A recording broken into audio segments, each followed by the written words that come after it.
Hey guys, BFG Neil here, and today I'm going to upgrade this Siege Studio P1. Now this isn't the Pro version with the GPS, I just got the one without batteries and GPS. Not too fussy about knowing where my node is. I know where it is, I'm going to put it in the garden. In my view, it's not worth buying the Pro.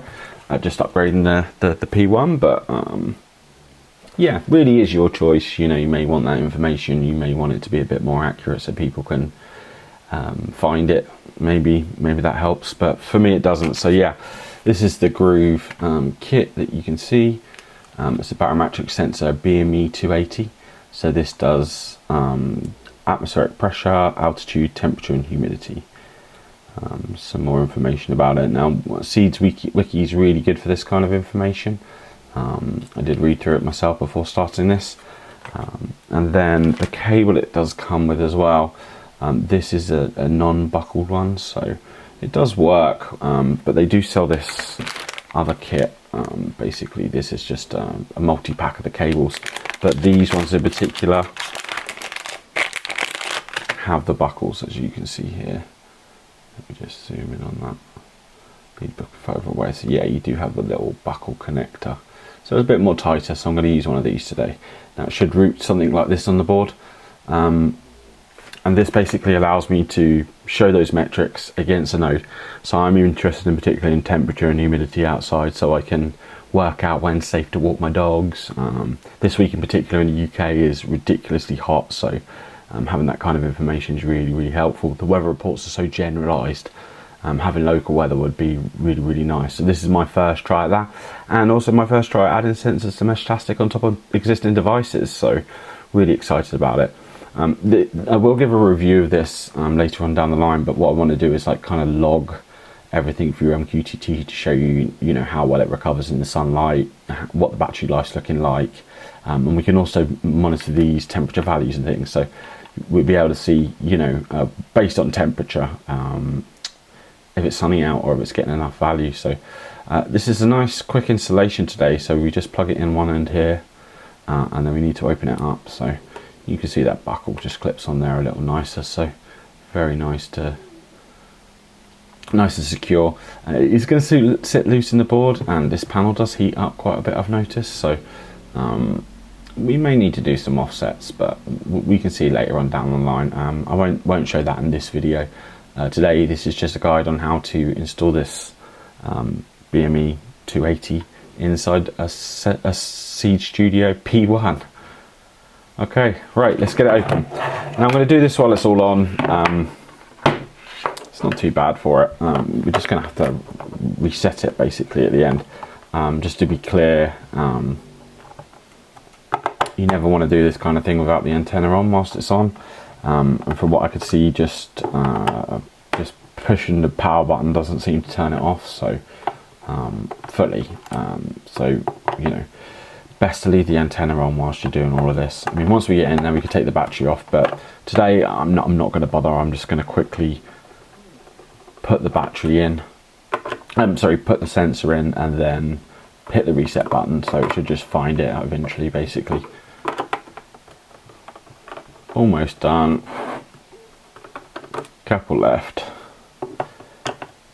So this is also a good opportunity for those of you who haven't seen this to see how good of a unit it is. I'm really impressed with it, and like I said, there will be a longer video coming for this down the road, but just want to get those metrics right now. Today I just want to install this sensor, so you know, just see everything inside there, and these are batteries that I found and installed on them.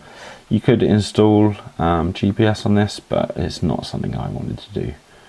So this is the Grove connector down the bottom here on the left, this one, and we're just going to check the order. Now the cable will only go in one way, but ground and 5 volts. So again, black and red, ground and 5 volts. So we just plug it in like that, and it clips in. So having that clip is really nice. So if you do want to get one of these kits, the one it comes with doesn't have that little clip on it, so it will slide in just fine, but it's just not something that I trust, I suppose. So we're just going to route it up the side here and try and squeeze that in there. And this is what I mean by, you know, we may need some sort of offset for the temperature based on the thermal power of the casing. You know, that might affect it a little bit, especially with that panel getting hot on the front. And that's it. So we're just going to screw it back on. I'll probably skip through this, but see you there.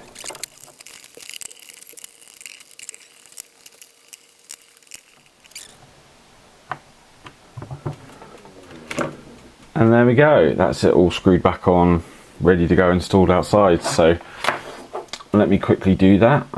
This is going in my garden, and not placed particularly well, but it really does help with range. I do have somewhere that I want to put it eventually, but okay, catch you back on my phone in just a few seconds. Oh, one thing, just a note before we do, this is the bottom of the panel. We're just going to hit this reset button, so this should reset the board.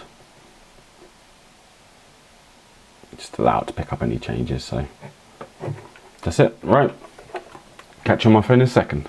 Okay, so we're back on my phone now. I'm going to connect to it. So this is I've called it Tom Solar, just a local network for me, TSLR. Wait for it to connect.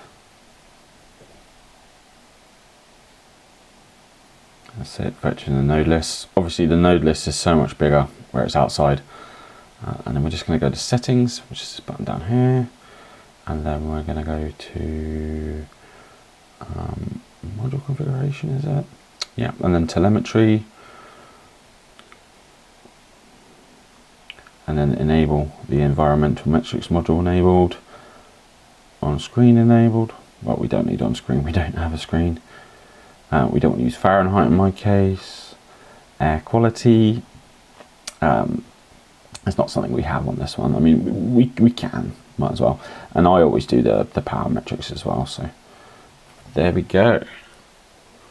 Just wait for this to reboot and finish.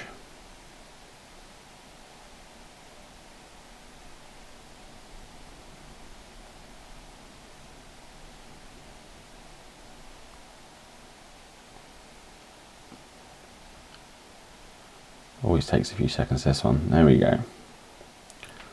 Module config received. Nodes list. Bang. So we now head over to it.